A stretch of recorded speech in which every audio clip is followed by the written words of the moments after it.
we've kind of lost track of those relatives out in western North Dakota. There are Lemkes out there. And about 4 or 5 years ago, I took some friends of mine to Jamestown excuse me, to Bismarck to do their doctoring. And all of a sudden, the nurse came out and she called for a Duane Lemke, and my ears peaked up right away, perked up right away. And I knew that if they were from the western part of the state, they were relatives. And so after a bit, I walked up to this fellow and I asked him, and I said, "Who was your dad or your grandpa?" And he told me, and it was a cousin. And so we had the nicest visit, and we got to talking about. He said, "Well, how could these settlers know to go out into no man's land? And how did they know that this is where they were going to go? Because there was no telephone pole, there was no fence post, there maybe was a meadowlark there, and this is where we're going to settle." And he said, they tip their wagons upside down and live in them for months at a time. And he said, "Well, we were talking about this," and he says, "Well, they probably looked out along the prairie and said, 'Oh, honey, we're home.'"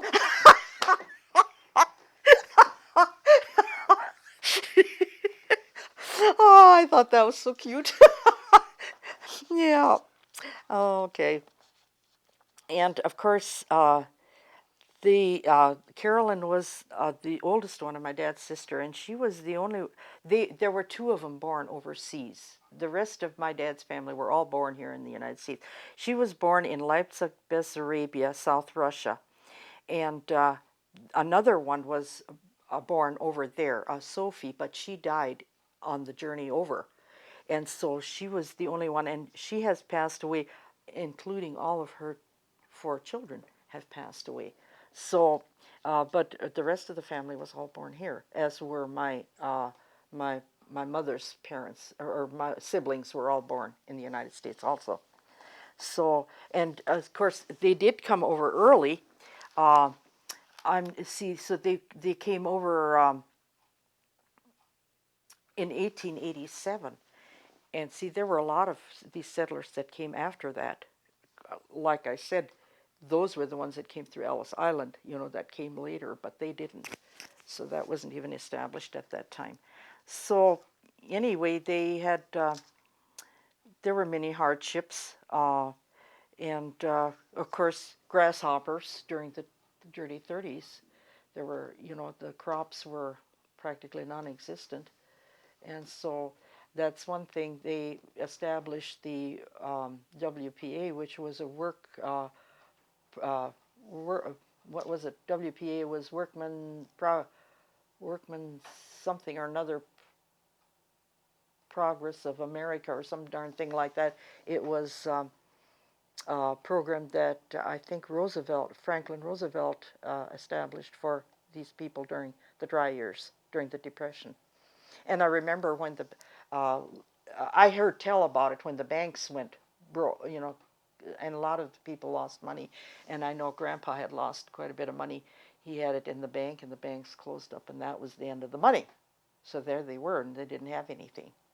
So that was another thing that, besides all the other hardships they had, to endure. Yeah. What type of person was your grandpa?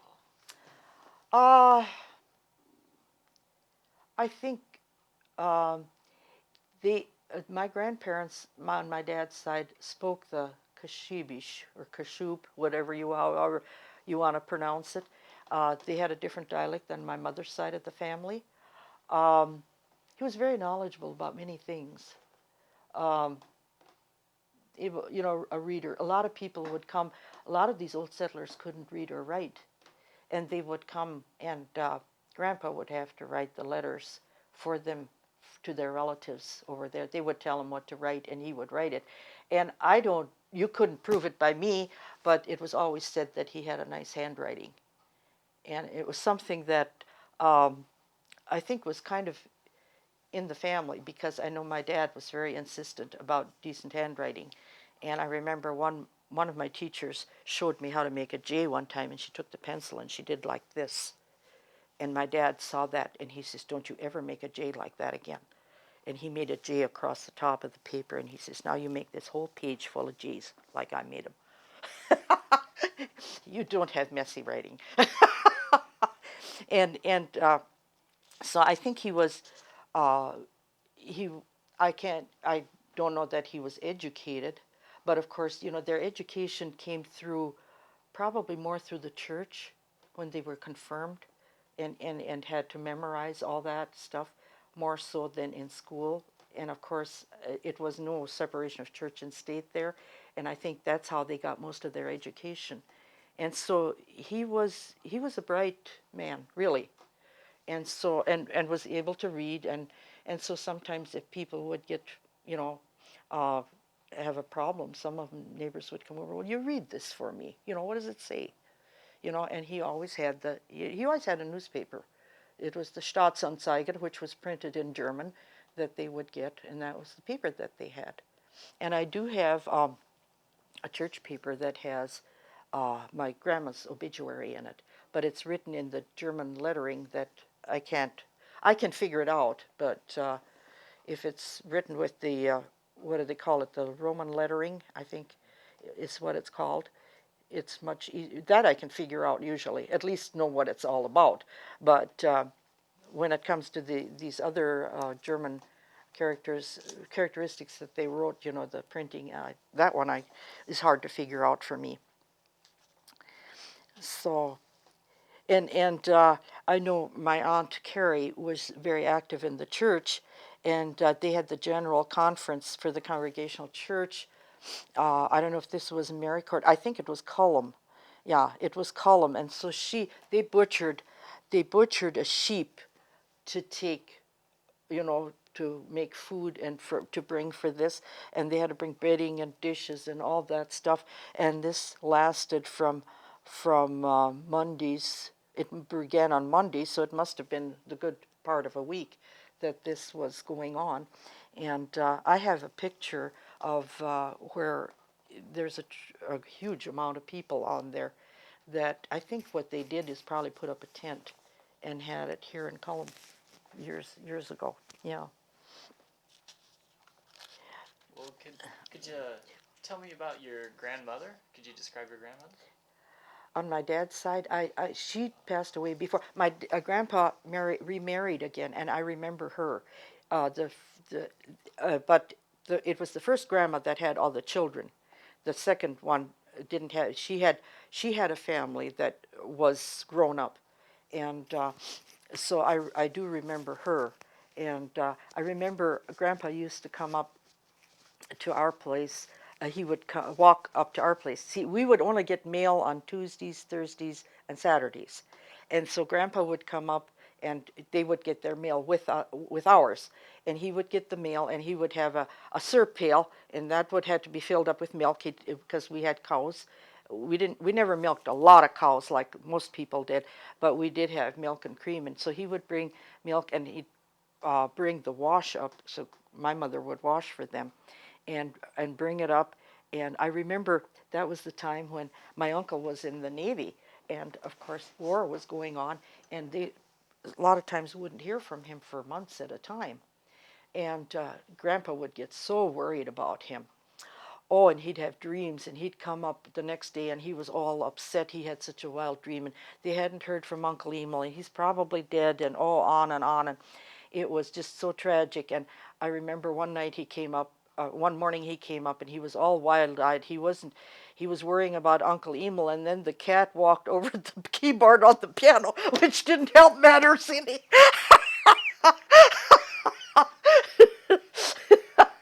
Oh, he was all upset and all up in the arms.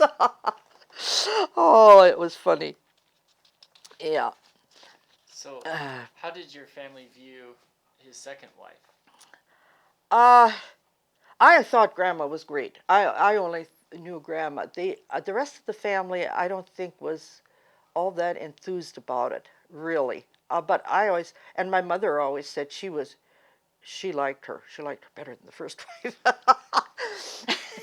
But I never knew the first wife, and I always thought Grandma was really nice, and she we'd get to see them quite often because they only lived a quarter of a mile away, and I'd go down there and probably pound on the piano too, which I'm sure they didn't appreciate. But and all they always had a big garden and stuff. But I always liked Grandma. She was nice, and I know we had one of the reunions where the scheduling is on here was down at Grandpa's. We had it in the house down there, and of course different ones would sing solos. My aunt, she was an aspiring opera singer, I guess. My dad's youngest sister, and I don't know how they. I don't think it was just too terribly appreciated, but she thought she was pretty good.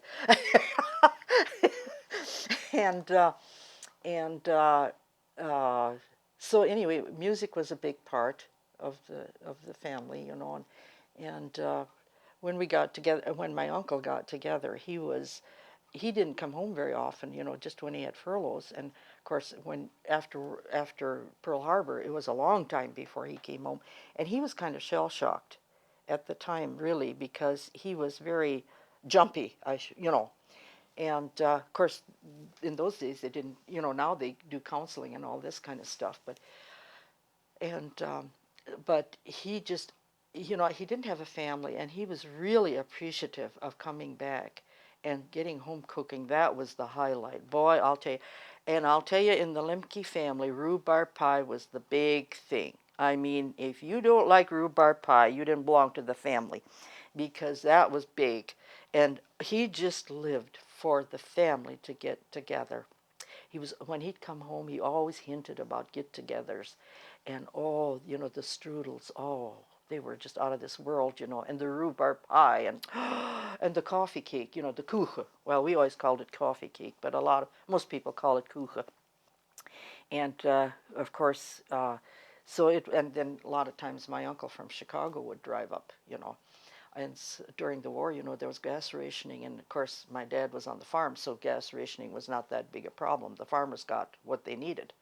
And so Uncle Doc, we always called him Doc, his name was Sam, and he'd get to fill his gas tank at our house too then. So, and then the whole family would be together, and of course then we had some that lived at Wishick, and one of my dad's sisters, they were in Wishick, but then during the war they moved out west and worked in the war plants out there. And I think that's where my uncle finally, he died in the 50s, I believe it was, or even in the 60s, early 60s possibly, when he died. And I think it was from the chemicals in those war plants and stuff that they didn't know anything about at the time, and later found out. And I think that's really what caused his death, that he got into all this pollution that they had in these big factories and stuff. That was part of working out there. So, yeah. Did you have a favorite aunt or uncle on that side of the family? Oh, I don't know. I suppose Emil was my favorite, because he always made a fuss about, he liked, he probably had he was more talkative with the kids probably than telling of his war stories to the rest of the family. He didn't talk about you had to get him in the right mood to talk about it. And he was great with kids, and he always sent packages home. Like he sent me from Hawaii little jewelry cases, and I had gotten from China, I got I suppose I don't know, you would probably call it pajamas. It was kind of satiny like, and in the style of the Chinese clothing. He would always send me stuff, or he'd send me necklaces, that he'd pick up in these foreign countries. And he even sent home I remember he sent home a cedar chest. Oh, it was probably, what, 4 feet maybe? Probably not that big. And it was, the whole cedar chest was carved. The cover, the sides, all the way around. And he, he would send home dishes from these foreign countries, like from Japan and stuff like that. And I know my aunts, well, when he sent it home, this was his stuff. They were supposed to store it for him till he gets back. Well, they wanted some too, so he had to buy another one. And, well, then when my aunt died, here was this, and nobody really wanted it. Nobody had room for it. That was a lot of the problem. The one aunt that wanted it had her own, the other ones didn't have room for it, or it had to be shipped, and so we sold it at the auction sale. And I know the lady that has it in town here. Well, she lives out in the country, but when she had a coffee party one time, and I said, "Oh, that looks just like that chest mound." She says, "Well, I bought it at that auction sale," and so that it was the chest that he had sent home. Yeah, and very, very ornate, very ornate. He brought home a lot of things that, and he sent. I have yard goods from that I had gotten. Um, I think some of it is really saris. What some of it is, because it's only about this wide, and so it wouldn't be yard goods. It would be a sari. I and my aunt went over there. She wanted me to go along, and oh, she was into health foods. My dad's youngest sister. She was into health foods and had uh, wanted me to go along to China with her, and I said, well, I would be doing nothing. But she was 90 some years old already. She went to China. I don't think I can go along. My husband died at the time, and so I said I cannot go, and so she went by herself. And but she was, they had some kind of a, she was so hard of hearing, and it's something that runs in the family, this hard of hearing business. And she thought she could get help with her hearing over there, and so she went all by herself and saw quite a few things, but yeah, I didn't go along. So yeah, but as far as a favorite, it was always nice to see all of them. I can't say that I had a favorite. When my uncle in Chicago, who was the dentist, they would come up maybe every 2, 3 years to visit.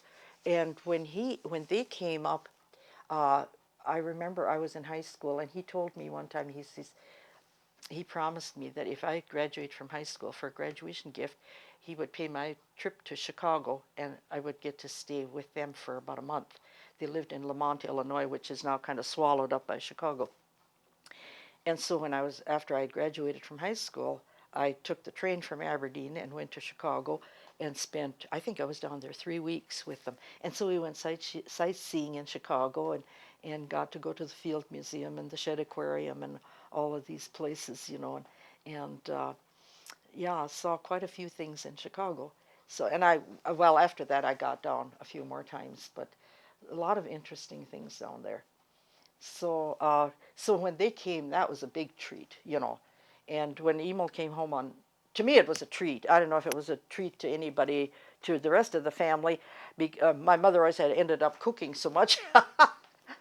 But I don't know, when they came to visit, it was always great to see them.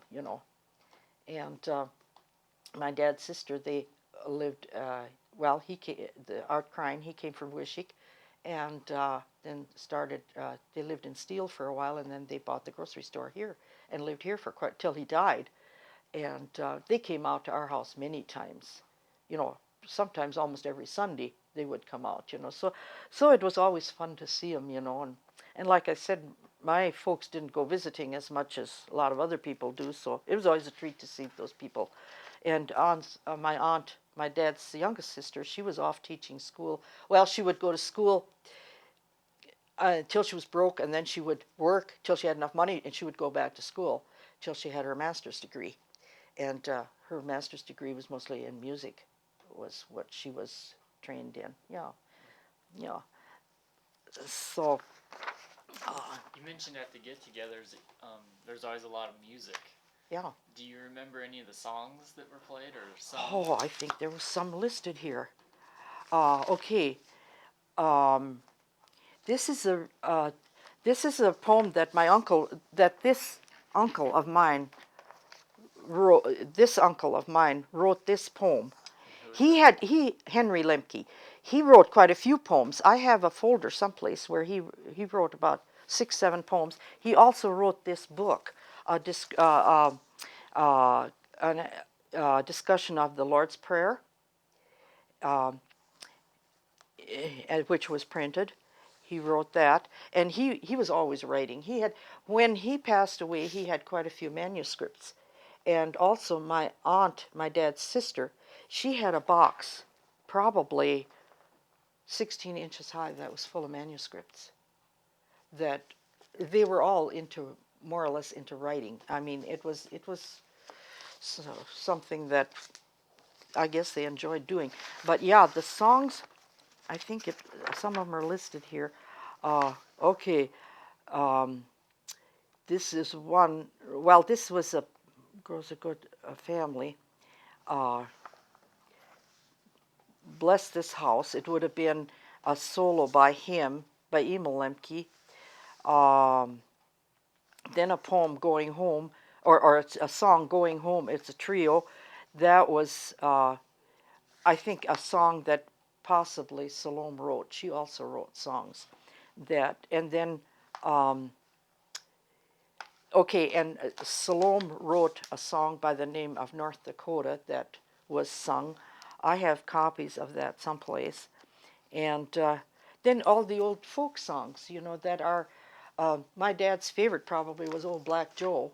Oh, when he got to singing, there was all these my old Kentucky home and Old Black Joe and Home on the Range, and we would like in the evening, even if my folks and I were home alone in the evening in the wintertime, they each played violin or guitar, whichever, and I played, and so we'd have three instruments going, and we'd sing, and a lot of times, all these old songs. Once you get rolling, one goes into the next. You could keep going all night. Yeah, and so uh, but it was always, and then my mother was always in charge of the flowers. She had to bring all the flowers. And of course, we had place cards on the tables and, oh, the whole 9 yards. Yeah. So, but we did a lot of, letter edged in black. And, oh, I I still have a lot of these songbooks. I have a whole box full.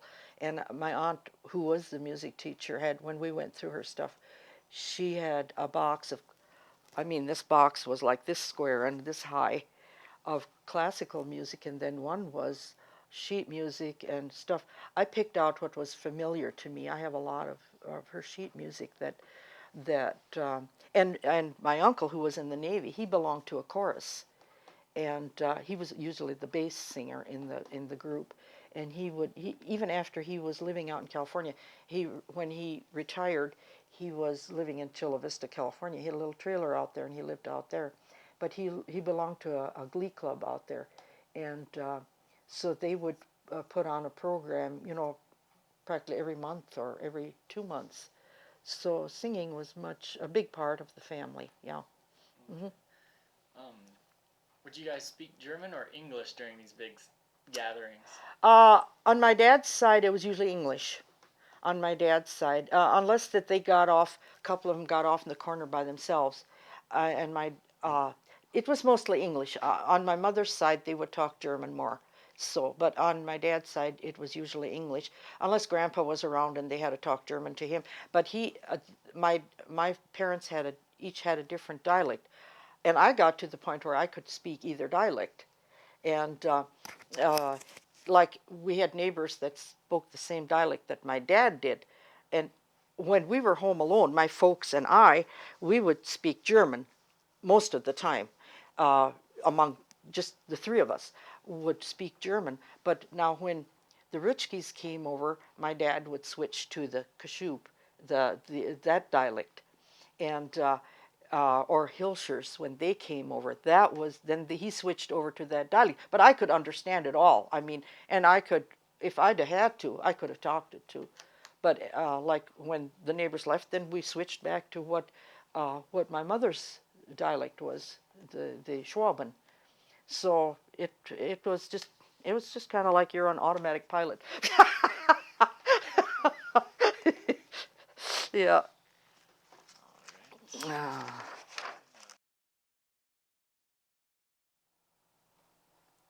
And what picture is this right here? That's of the Congregational Church Brother Fest at Cullum, North Dakota. I'm not sure what year it was. Uh, Probably around 1920 or somewhere, probably even before that. That was A deal for the Congregational Church, I don't know if it encompassed the entire state of North Dakota or not, but it was a large area. In fact, I think this was one of the larger congregational settlements in the state right here, and therefore they had that brotherhood here, and set up a tent and did that. So, yeah. And what denomination were you raised? Well, kind of mixed. I'm going Lutheran church now. Yeah. So, but my dad was Congregational and my mother was Lutheran. So, yeah. So it's kind of, yeah. How important was religion while you were growing up? Well, I think it was important, although we didn't get to church all that much. But I think it was important. Yeah. Okay. So, yeah. Um, when you went to church, what were the seating arrangements like? Oh, the men were on one side and the women are on the other. Yeah. So, and of course, a lot of times the services were German, and eventually they turned to, went to the English. Yeah. Um, did World War II have any effect on them speaking German in their church? I don't think so. I don't think so. It just kind of gradually was phased out, and as more grew up, they went to the English, and then also later on it was a factor of getting a pastor that would speak it, that was able to speak it, so that kind of took care of it too. So, yeah. Okay, and who do we have here? This was my parents' weddings. There was a double wedding, my mother and her sister. My parents are at the right, the couple at the right, and her sister and her husband, Ida and Arnold Rogest, were at the left. The ceremony was out at, well, I don't know if the ceremony, I guess it was in the Lutheran Church in Fredonia, Martin Luther at Fredonia, but this reception and this picture was taken out at Grandpa's farm. Yeah. All right. Who had the biggest influence on your life, your mother or your father?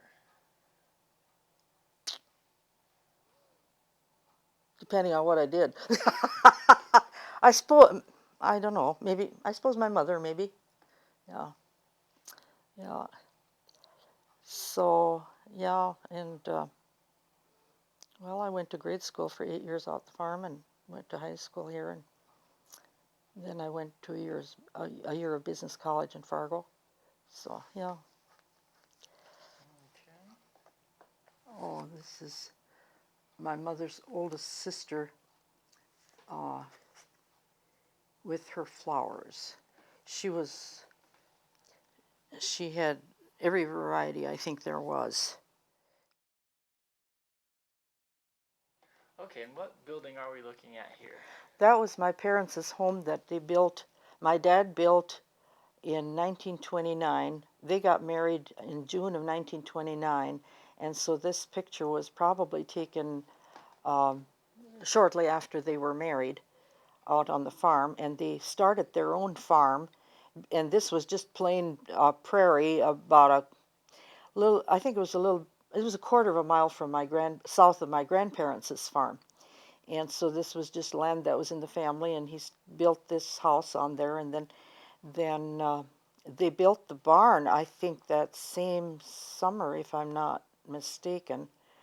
Yeah, they built the barn that same summer, and that's all we had for buildings. Then gradually, there was an old shack my dad had moved on, and it was a place for the chickens till something better was arranged, and so uh, they finally got rid of that. I think that one fell down finally, and that old shack, and so then later on he built a barn. We always had sheep or pigs or something. Built another barn, and the chicken coop, and then he built a garage, and later we added a government grain bin that we lived in after this house was struck by lightning, and till we had arrangements made to. In the fall, we moved in my grandparents' house that was a quarter of a mile north of us, which had been vacated, and we lived there over winter. And then we built the new house, and the next winter we lived in the basement there. This new house was constructed, um, well, see, it was in 46 actually, 46, 47, and rationing was going on at the time, and it was very hard to get lumber to build a new house. And being our house burnt down, we had gotten priority status. And so we were able to, if you could find the stuff in the lumber yard, if they had it, we could buy it. And so it was strange because we'd get one load from Michigan, we'd get probably 6 windows from Aberdeen, and then we'd get the doors from, well, maybe got the shingles from Cullum, and we got the stuff from all over because you had to get it from where it was available. And so that's how that house went up. And it was a slow process because you couldn't get everything all at once that you needed. You had to chase around all over the country to get it. So it took a while, but well, and Dad did a lot of the work himself, and my mother was no left-hander when it came to that kind of stuff either. So I remember she put in, I think, most of the insulation. It had that rolled insulation that comes in rolls, and I think she put in a good share of that herself. And eventually, why, it got done.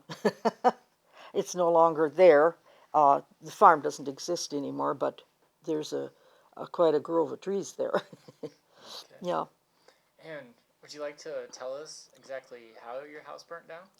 Uh, it was the 9th of August, and we had gone out. I was 12 years old. My birthday was in the fall. I was 13 in October.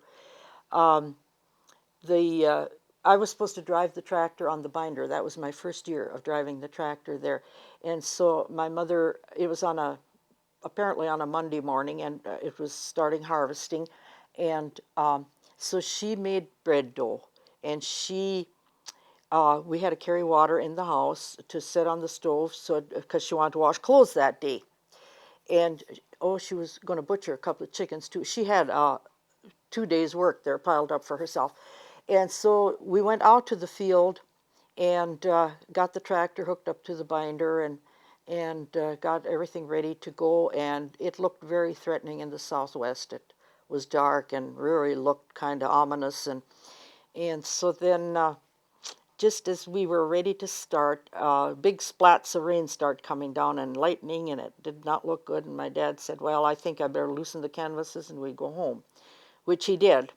And we parked in front of the garage, and you could not see the house from the garage because there were too many trees in between. And all of a sudden, we stayed there because it was raining so hard. And all of a sudden, lightning struck, and it just horribly.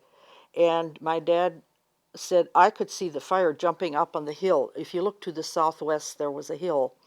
And he said, I could see the fire flying over there. And Mom says, I wonder if that sounded like it was over at the house, she thought. And she stayed sitting a little bit longer because it was raining so hard. Finally, she says, I got to go in because I got the water on the stove. I want to wash clothes today, and the water should be hot.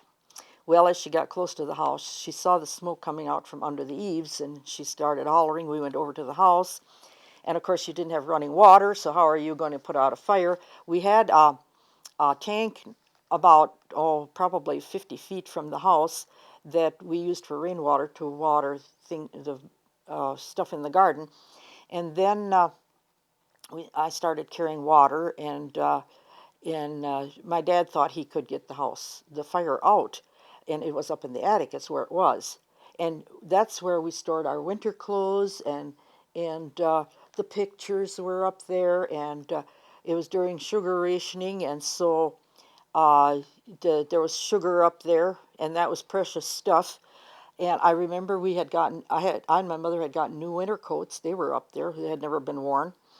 And so anyway, my dad got a ladder and he went up on the roof and he chopped a hole and he was going to pour water in. Well, one person alone, what can he do, you know? And we had a neighbor living to the south of us. Not, he farmed close.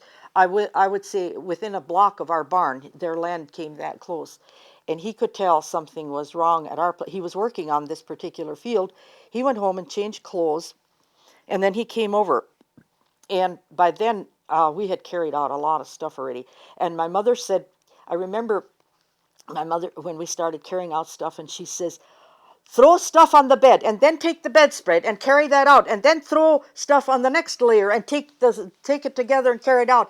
And that's how we took all the bedding off the bed, always throwing a bunch of stuff in there and carrying it out that way. And so we had gotten pretty well emptied the closet out. There was a closet there, and small things, pillows off the couch and stuff like that.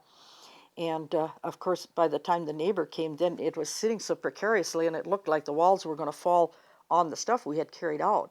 So my dad had a couple of telephone poles there, and they took these telephone poles and they pushed, with each had a pole, and they were pushing so the walls would fall in and not on the stuff that we had carried out. And that was the end of the neighbors to the east of us that lived about a mile and a half as the crow flies to the east of us had seen there was something going on over there. They came, the grandma and her son came over, and so they took the bread dough home. She baked the bread and brought it back in the evening. Meanwhile, after this was all over with, this was at 9:15 in the morning because the clock stopped when lightning struck. And it was wired for electricity for uh, batteries from the car, like 2 batteries. And my folks' bed was one of these metal arch type beds, and there was a light switch right off of that, and you could tell where the electricity had jumped from that light switch onto the bed, and that bed looked like you touched it with a welder at that point. And you could, when you went out the door here, the sill was cracked, had about a half an inch crack in it. That's where the lightning went out. It was lucky nobody was in the house when that happened. And anyway, then after this was all over with, my dad went to a neighbor to the southwest of us. He had a truck, and he said we wanted to haul the oats that was in the government grain bin out so we could move in the grain bin, which is what we did. And we lived there till the 11th of November, till the bread froze in the morning when we wanted to eat breakfast. The bread was frozen, and the water in the wash basin was frozen. And at that point, we moved down to my grandpa's house that was vacated and spent the winter there. And then in spring, they started digging the hole for the basement and pouring the concrete and stuff. And that's when construction began for the house. Yeah. And what's the picture of this? This was my mother's funeral. The entire family is pictured there. This was, I'm not sure what the dates were. I think it was like the end of August in 1941 when Grandma died.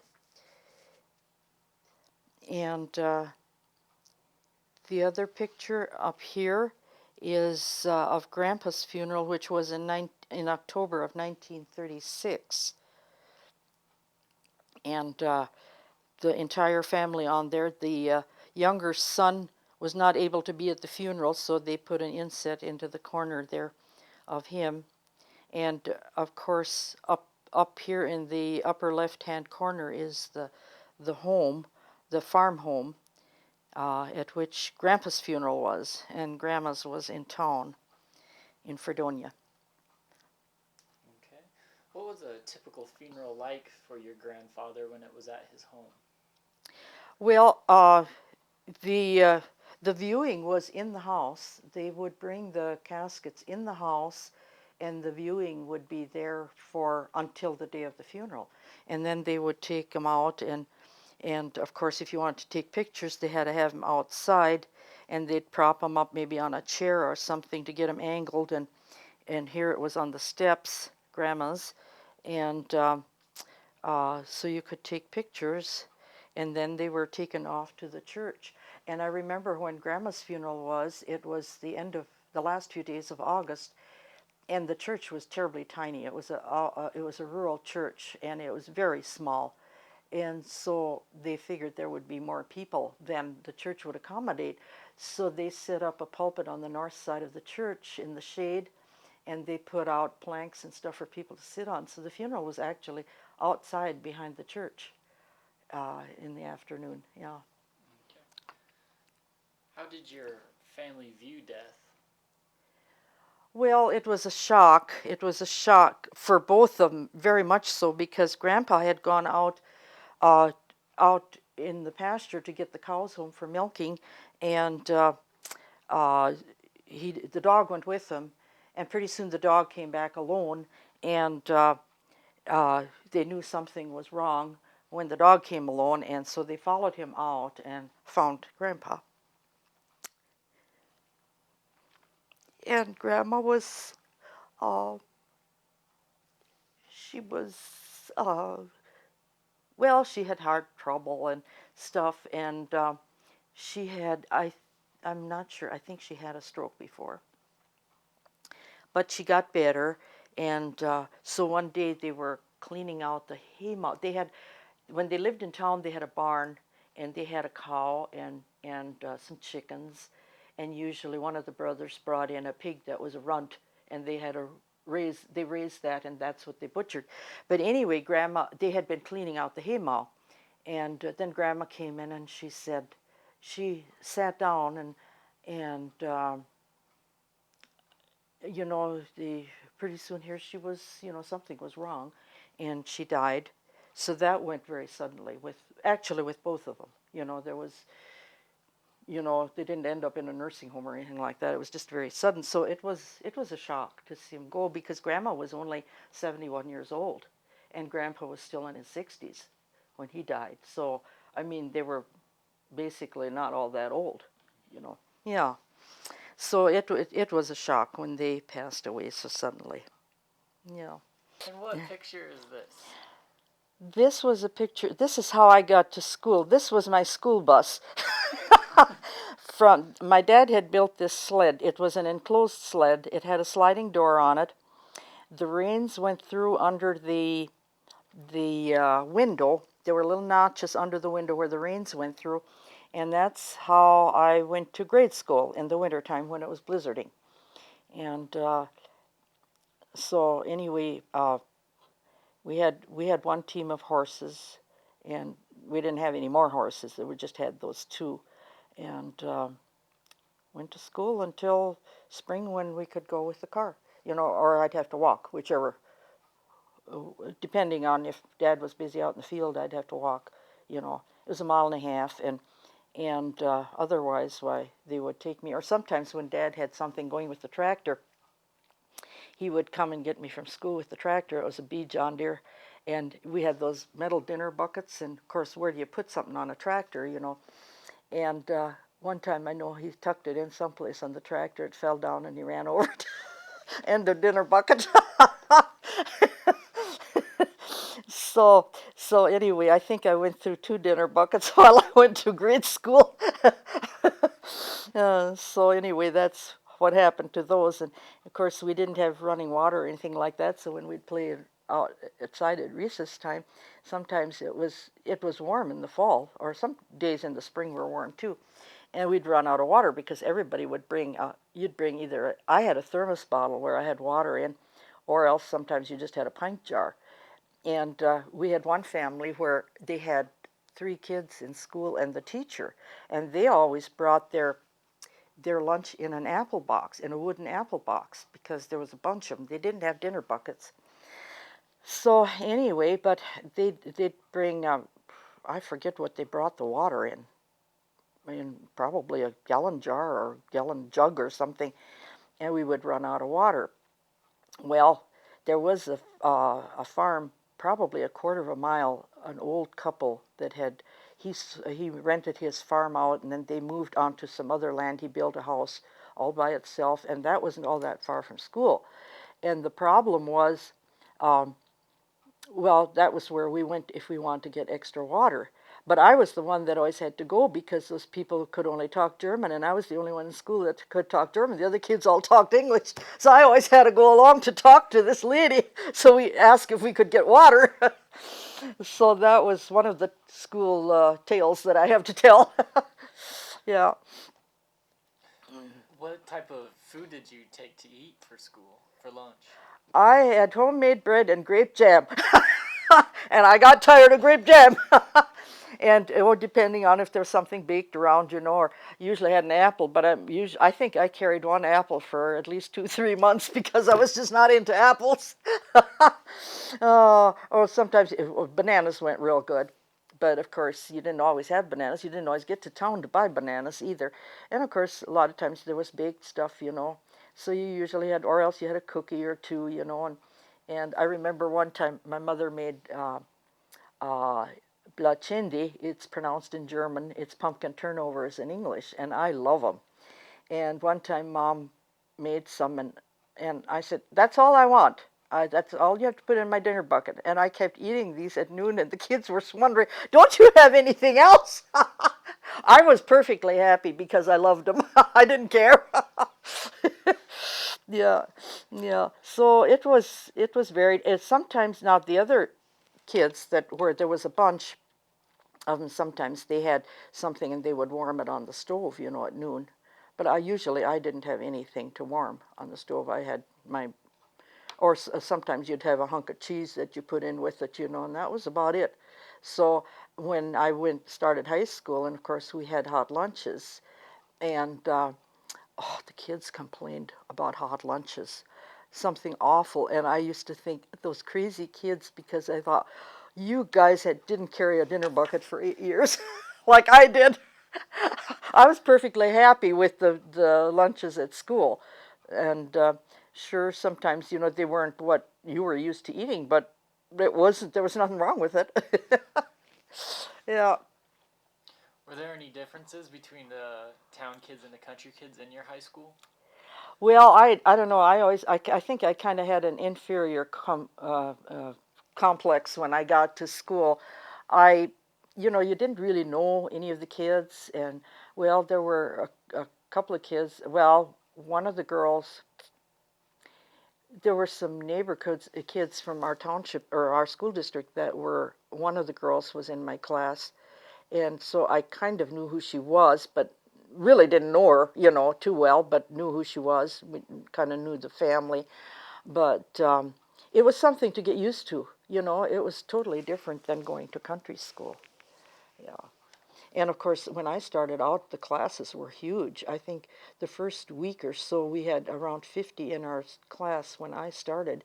And of course, the week by week, they kept dropping out. By the time and some moved away and others moved in. And by the time we graduated, in high school, I think there were 27 of us in the class.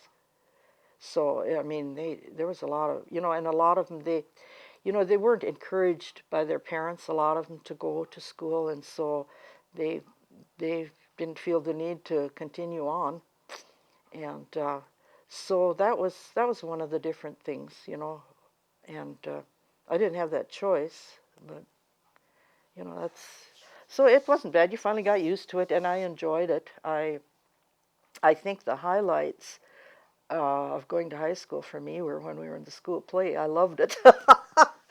That was fun. Yeah, we had a good time. Yeah. Do you remember any of the plays that you were in? Oh yes, I sure do. I when we were juniors, we had a junior and a senior play. When I was a junior, and I wanted to get in, we had a tryout, and I didn't want a leading role, but I did want a role, and so I was cast with my husband was a wrestler, and I was his trainer. Oh, that was a hoot. We had so much fun. It was a lot of fun. And the next year, I can't remember who I was in the play, but I did enjoy it. But when I went to grade school, we had a teacher that believed in having programs, either a Thanksgiving program at school, or a Christmas program, or a Halloween program. Those were the choices. And we had a program for as long. She taught our school for 2 years, and she we had a program every year when she taught. And then the next year we had a teacher from Minnesota. There were a lot of young girls that came out of high school, came to North Dakota to teach school.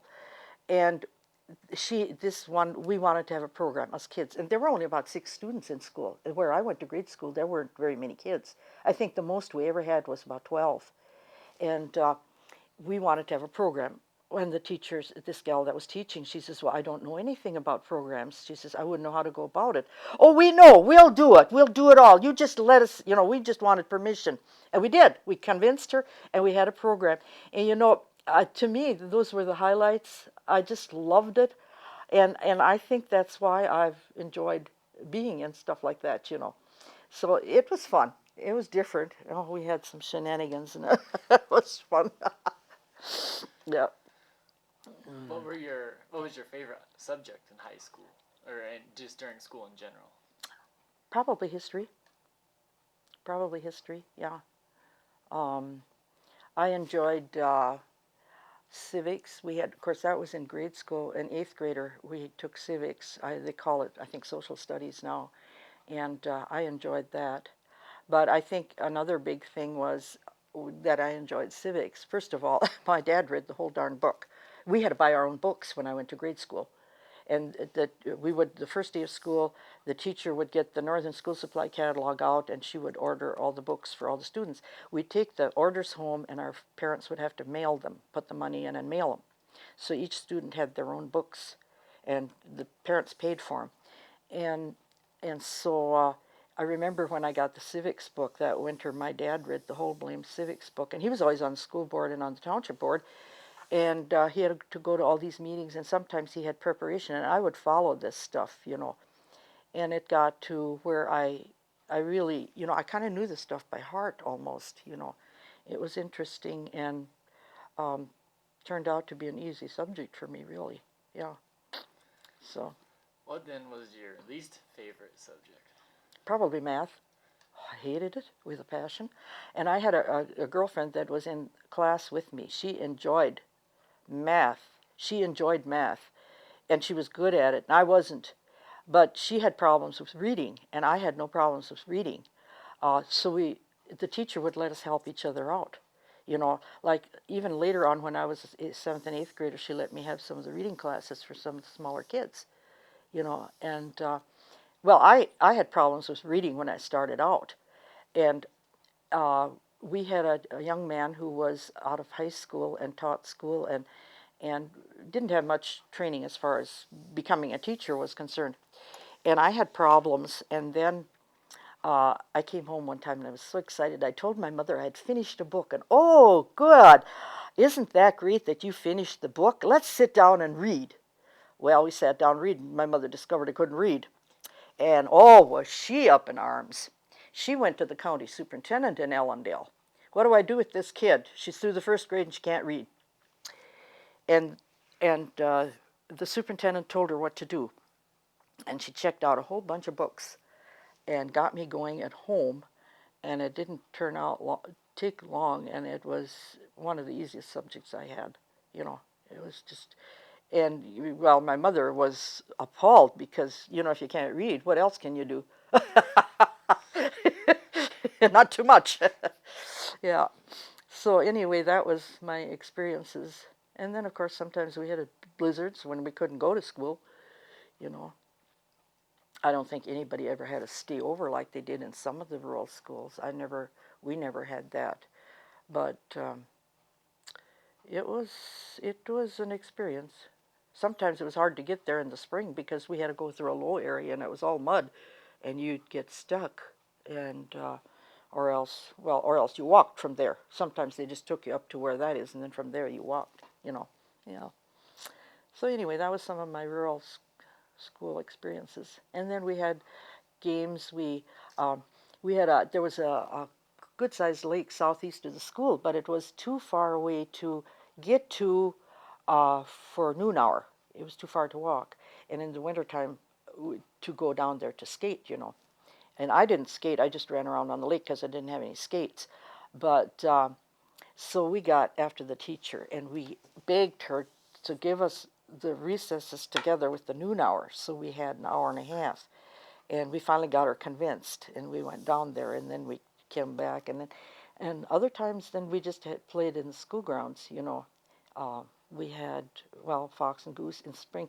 We had, from all these programs, we always had basket socials and or pie socials, whatever, and we raised enough money so we would buy our own croquet set, and we had a croquet set that we'd play in, and we'd buy a ball and bat, and of course there weren't enough of us to really play a decent game of ball, but croquet we played that, and of course Andy I over and some of those running games.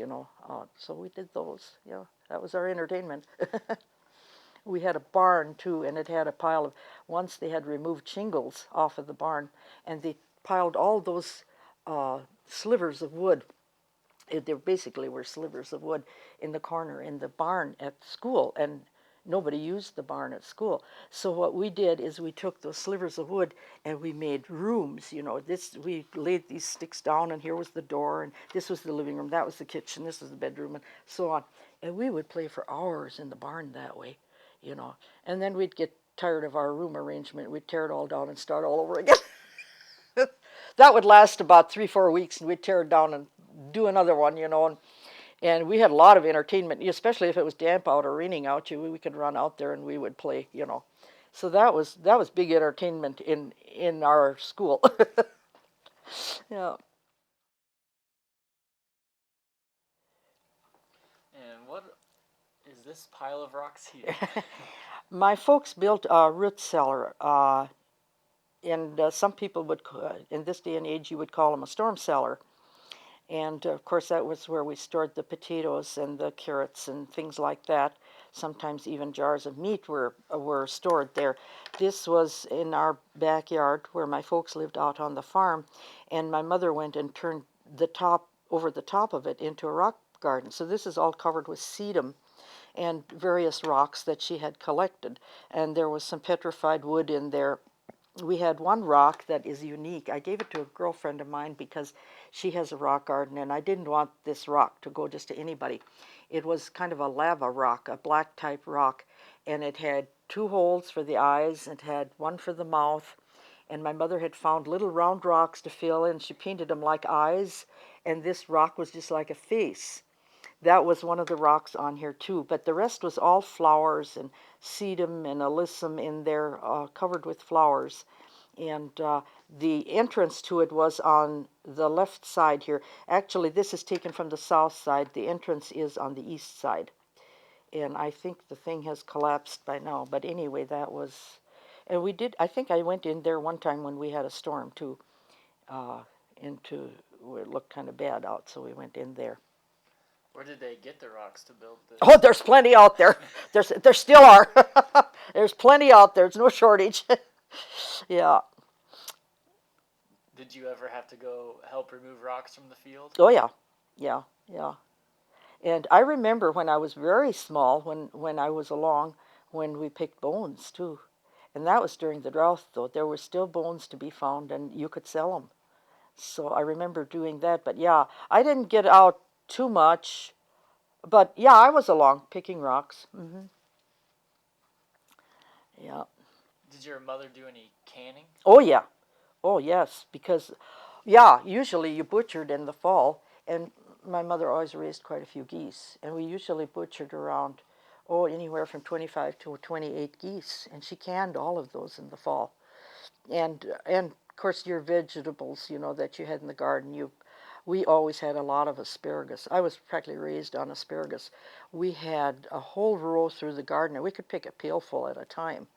And so in the summertime, we had strawberries, and we had a lot of strawberries and a lot of asparagus. And in fact, my dad got tired of asparagus. We had so much of it. But I still love it to this day. I love asparagus. And of course, you had beans and tomatoes and potatoes and all that stuff. Yeah. So yeah, you had a lot of garden stuff all the time. Yeah, peppers and you name it. It was out there, peas and lettuce and yeah. I still like the homegrown lettuce the best. It's one of my favorites of of all the vegetables. I think I like the lettuce. Did you have to help your mom tend the garden?